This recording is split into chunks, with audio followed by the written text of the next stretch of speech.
All right. Hey, Barry, let's welcome Barry up to the virtual stage. Barry is co-founder of Sales Mastery, a sales research and advisory firm focused on AI for sales solutions and sales as a profession. Barry has researched thousands of companies and coached advisory clients to successfully transform their sales organizations. Welcome, Barry. Hey, thank you. Good morning. Good to be here. Good morning from Palm Springs in California. I saw at the beginning, we've got folks from all over the world. So good morning, good afternoon, good evening. And I'll echo what Dave said at the very beginning, which is I absolutely want to thank you for taking time out. The most valuable thing we have is our time. So thanks for sharing time with us today. And hopefully for the next 30 minutes, I'll share some good ideas with you as well. So Amber, I have a quick question. Are you seeing my screen? Do I just start driving or do I need to share my screen? Yeah, not yet. You can share your screen and do your thing. Okay, well, I'm not, the share screen went away. Oh, here we go. Share screen. It went away. One participant share at a time. I had a share screen and then this came up and now the share screen is not there. So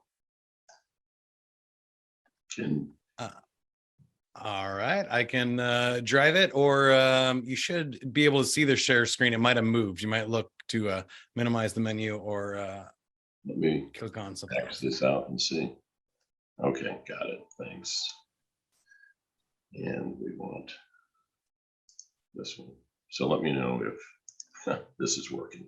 There you go. You got it. You got it. And it's always that second screen gets you. It moves around. Yeah. Well, thanks.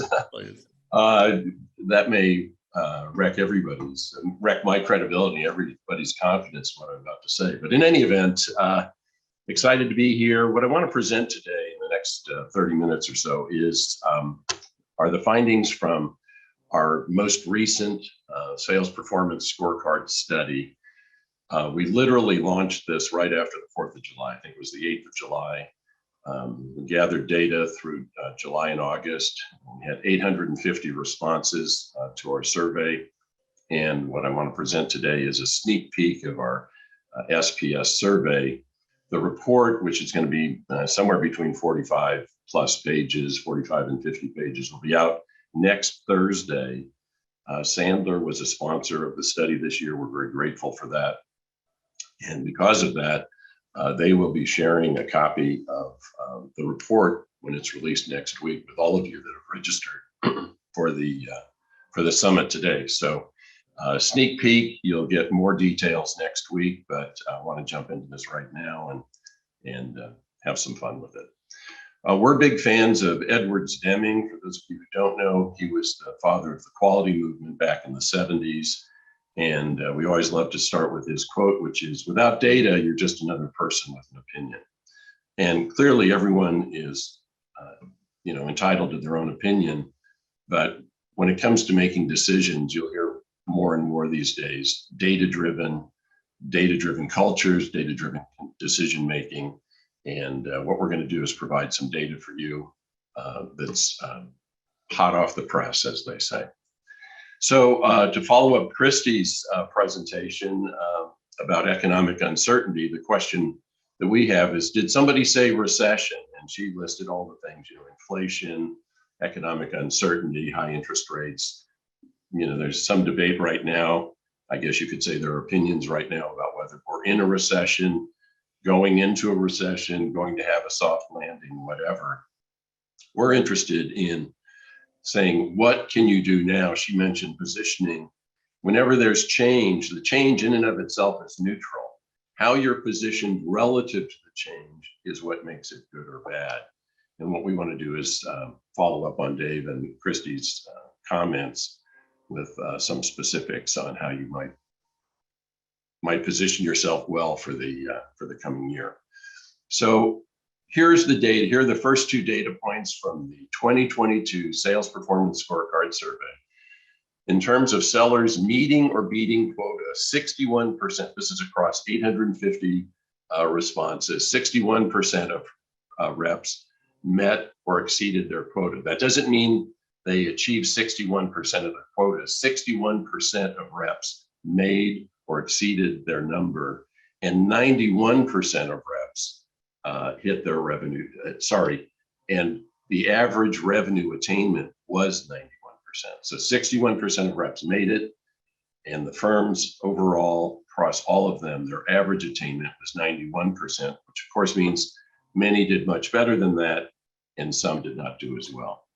So what we want to say is, or ask is, what can you do about this? What can you do to get ready? And to do that, we look back at other black swan events, the recession in 92, 93, the tech bubble implosion in 2002, 2003, and the most recent one, the Great Recession, 2008, 2009. A couple of things are going to look familiar here or similar. Percentage of reps meeting or beating quota in 2008 was 61.2%, and the average revenue attainment was 89.4%. In 2009, that dropped to just below 52%, and revenue attainment was 77.5%. So an average fall off of 12% from 2008 to 2009, and it took those firms about 2 years to get back to where they were. So Christy started by quoting Ryan saying, the number is the number.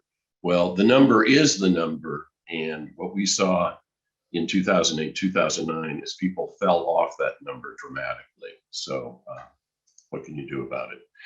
The other thing, talking about changes in the buyer's journey and changes in buyers, this is from our 2021 buyer study that we did in conjunction with Korn Ferry, where we had a panel of 500 B2B buyers, people who had $10,000 and above signature authority, sometimes well above 10,000. And we asked, what's the preferred resource you go to solve business problems? And this is going to provide some additional data to Dave's comment about maintaining or creating equal business stature. The first place people turn to is their own experience. Have I had this problem? Have I seen this problem before?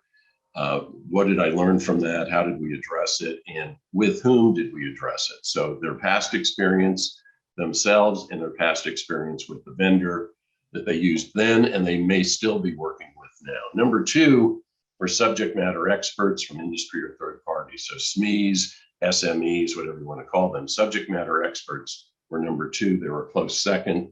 And then industry and professional online communities, industry events, trade shows, and conferences. Those are starting to happen again. In fact, my partner, Jim Dickey, is at Dreamforce right now in San Francisco.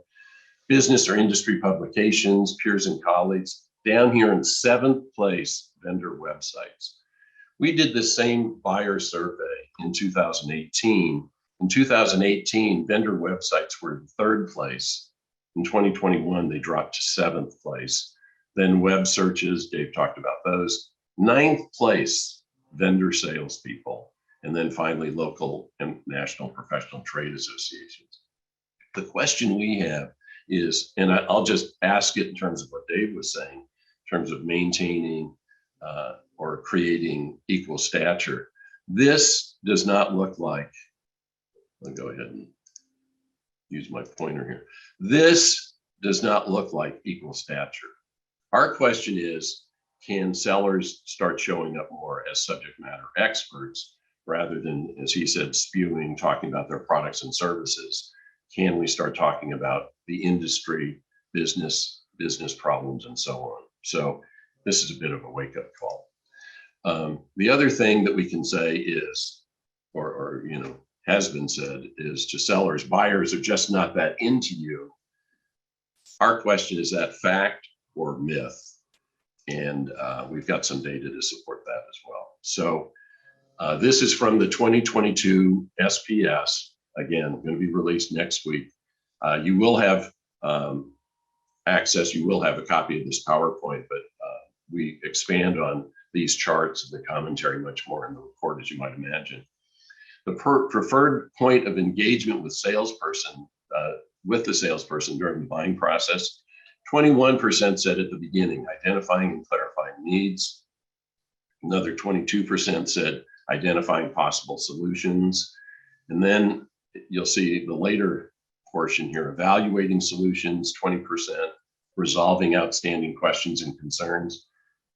1 in 10 said contracting exact terms and conditions. So we're talking relatively late in, in the sales or the buying process before they want to talk to anybody or engage with them.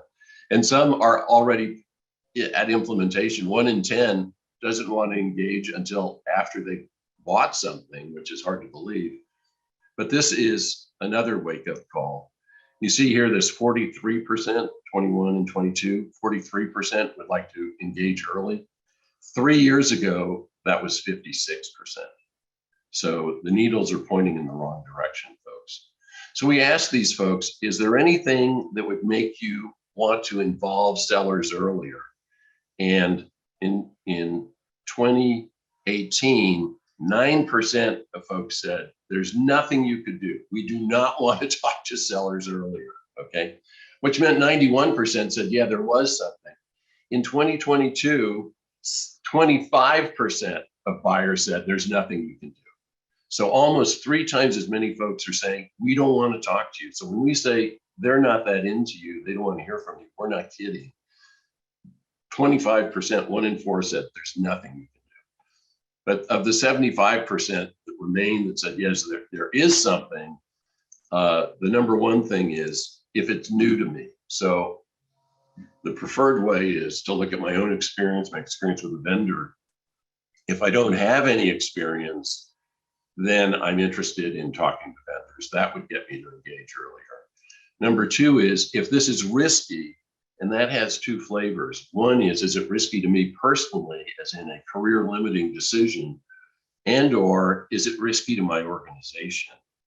And the third one is if this is complex. There are a lot of moving parts here. I don't want to build my own car with all the parts dumped in the driveway. I want somebody in here to help me, and I want somebody in here to engage with early if it's complex. Okay, so few stats, I think, to back up the questions of leading through economic uncertainty. Okay. Another thing we want to point out, and we have a video on this on our website, so I'm going to run through it pretty quickly, but Dave talked about SaaS companies in particular. And one of the things we want to point out is you are not going to expense control your way out of a recession. Okay. Whenever there's talk of recessions, economic uncertainty, all these things going on, a lot of times the knee-jerk reaction will be expense control. And the first 2 things that CFOs jump on is got to cut back on travel and training. Travel and training, got to knock that off right now. And what we're saying is you're actually making a mistake. You're really pulling on, as Christy said, the wrong lever. So here's a P&L for a SaaS company, 100%, 100,000, 10 million, however you want to look at these numbers. When you look at COGS, cost of goods sold, 10% gives a gross profit of 90. You've got fixed development, G&A of 20 and 30. Here's your sales expense, which is high. We also have this on our site for a traditional manufacturing company. You'll see it's much different, but it's only more profound when you see the effects. But here the sales expense is 40%, giving you a pre-tax profit of 20. Okay, so let's talk about expense control. If we cut sales expense by 5%, all of these top numbers stay the same. We reduce this 40 to 38, which yields 22, so which is a 10% increase. So 5% gets you 10% or a 2x multiplier. Okay, I'm going to go through this quickly. We're a little pressed for time, but again, we have the video on our website that goes through this in detail. I'll show you that in a second. What if you could increase sales volume by 5%? So we increase this 100 to 105, COGS to 10.5, which gives us a 94.5% gross profit. These numbers, the rest of them all stay the same, takes us up to 24.5, which is a 23% increase. So in this case, increasing sales volumes, we went from 2x for belt tightening to 4.6x for increasing volume. Okay. What if we just increased price? Okay. And everything else stayed the same. We increased price by 5%, that drops straight to the bottom line, which is 25% or a 5x multiplier. And some folks, some firms are doing this right now. They're quoting Supply chain problems or pent-up demand. There's reduced supply, inflation. All of these things, people are trying to raise costs or raise prices. But if you can't do that, one of the questions we used to ask is, well, what's a way of raising price without raising price? And without trying to be too clever about it, the answer is avoid discounting. So what's the impact of a 5% discount? So we go from 100 to 95, drops this gross profit to 85, everything else stays the same. A 5% discount gives up 25% of your profits. Okay, so that's also a 5x multiplier. The problem is it's in the wrong direction. And if you did a 10% discount, you would give up half of all of your margin, half of all of your profits. Okay, so don't be quick to reach for that lever, is what we're saying. But what we're also saying is you are not going to expense control your way out. What you want to do is increase volumes and hang on to pricing. So how do we do that? A few things I'll just share. I mentioned our website. I'll blast through this very quickly. salesmastery.com. When you go there, you'll see you can click up here on the videos in the menu, and that'll bring you to this page. We've got about 30 something videos there. They're all free. They're all available to you.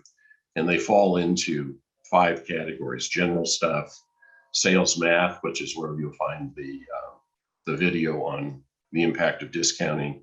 There's stuff there for sellers, sales managers, and AI for sales.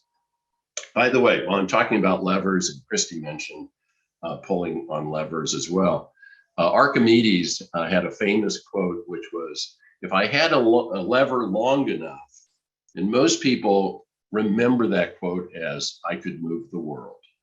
Okay. Actually, the quote was, if I had a lever long enough and a fulcrum against which to place it, I could move the world. And in our view, sales managers, first line sales managers, are the fulcrum for all of the levers that are available to you. Okay, so when Christy showed motivation and managers and technology, all of those levers, in our view, first line sales managers are the fulcrum. And without a fulcrum, a lever is just a stick. And a lot of these tools like CRM and other AI for sales solutions and so on just wind up being sticks because the managers are not fully engaged. So I'm going to talk about that a little bit at the conclusion here, but it's hard for me to overstate how strongly I feel about this, particularly when we start talking about coaching. Okay, so what were the things in the past downturns that led to success? These have already, interestingly, we didn't coordinate these, but I'm happy to reinforce what Dave and Christy have already said. Number one is reassess the buying process. Dave mentioned this.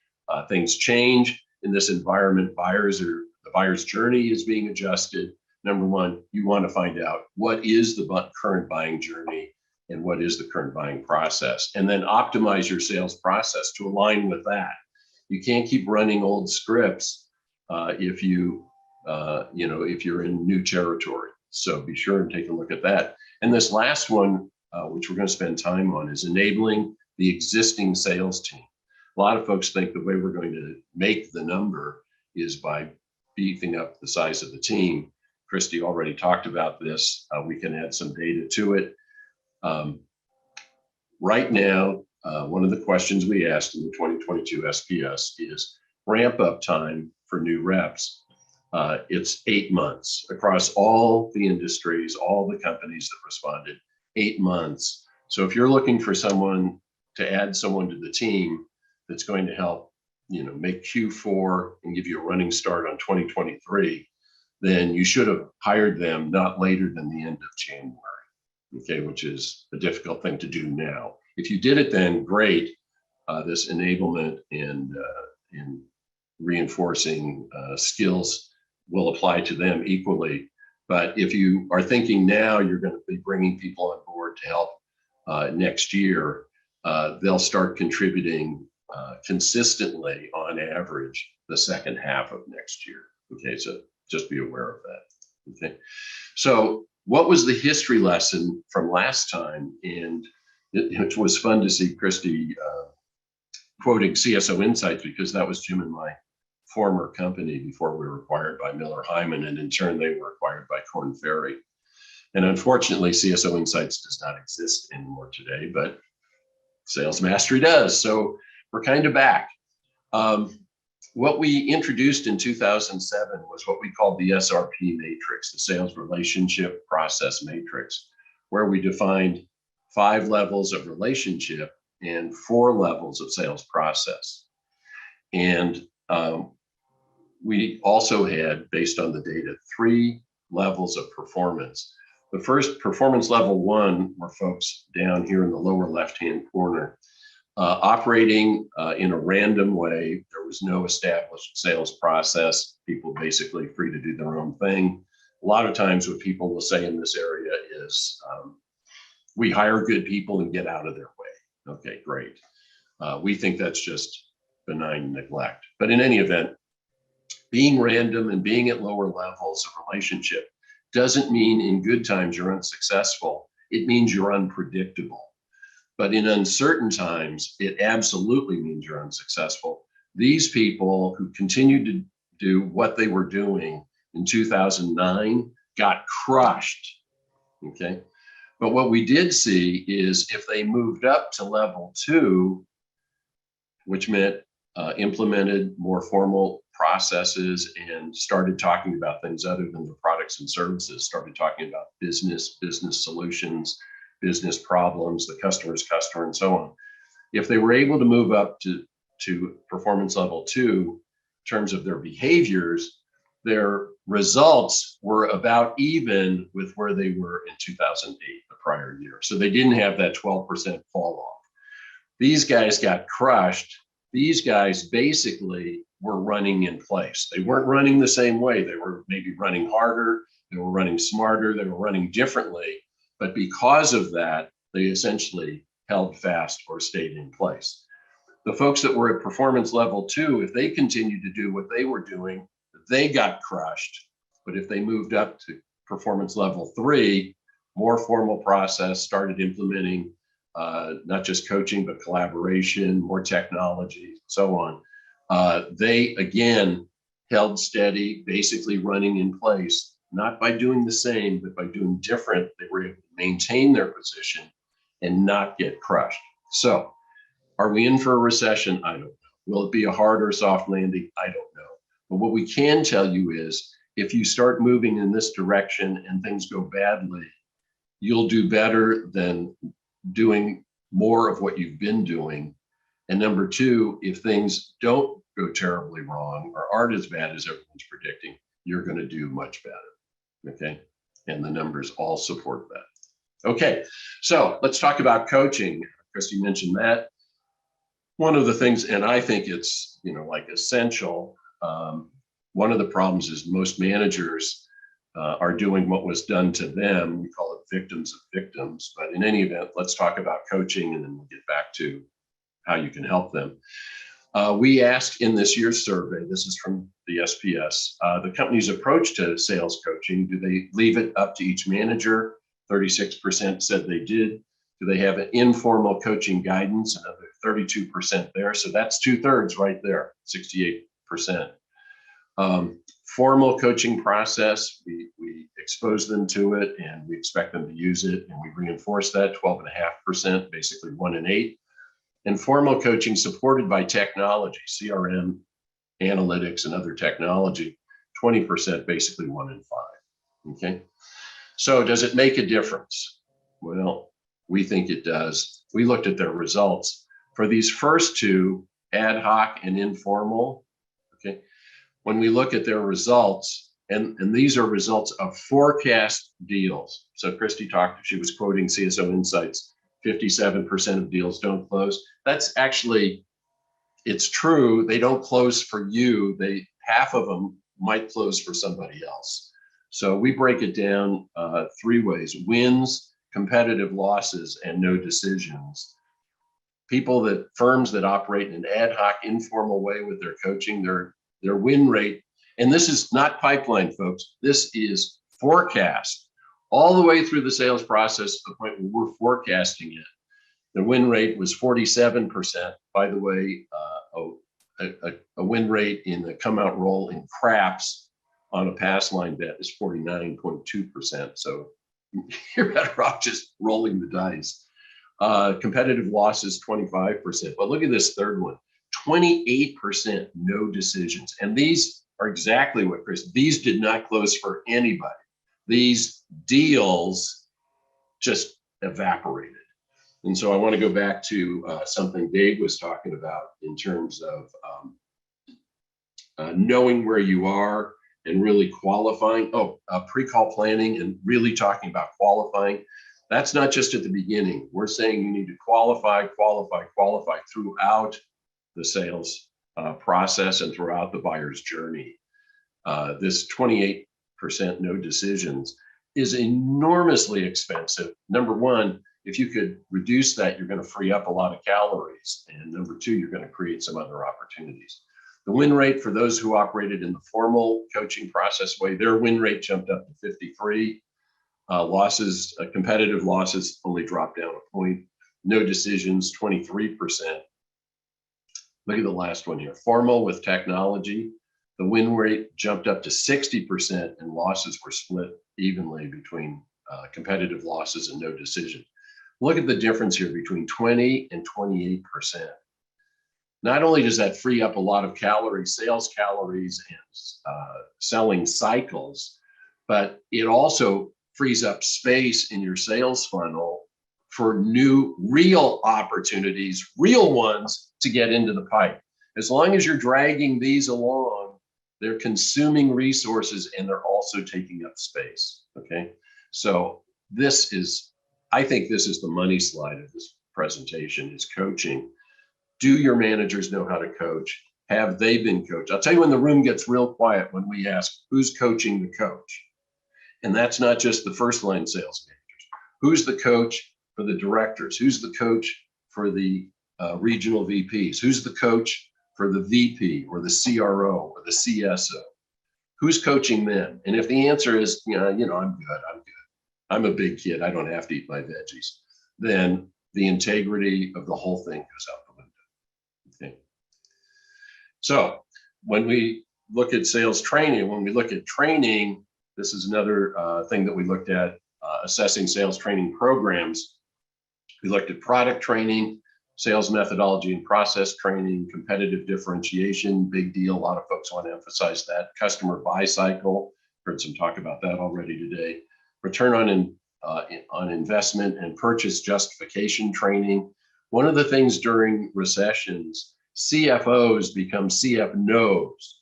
They don't want to write any checks going out till they see checks coming in. So can we talk about no? Can we add no? And so they become CFNOs.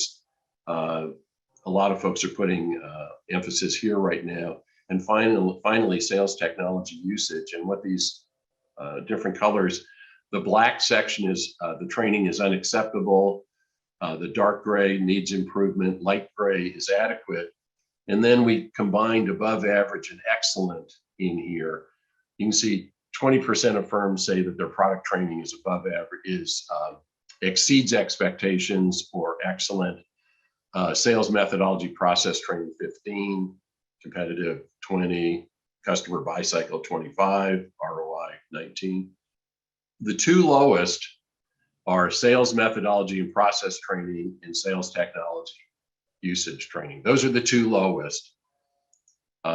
So we looked at, back to this one, you've seen these two, 61% of reps made quota, 91% average quota revenue attainment. So we looked at all the training, all the process levels, implementation, all the technology, and the winning combination turned out to be those that the formula we're about to recommend, their 73% of their reps hit their number, and their average revenue attainment was 100%. Okay. What did they do?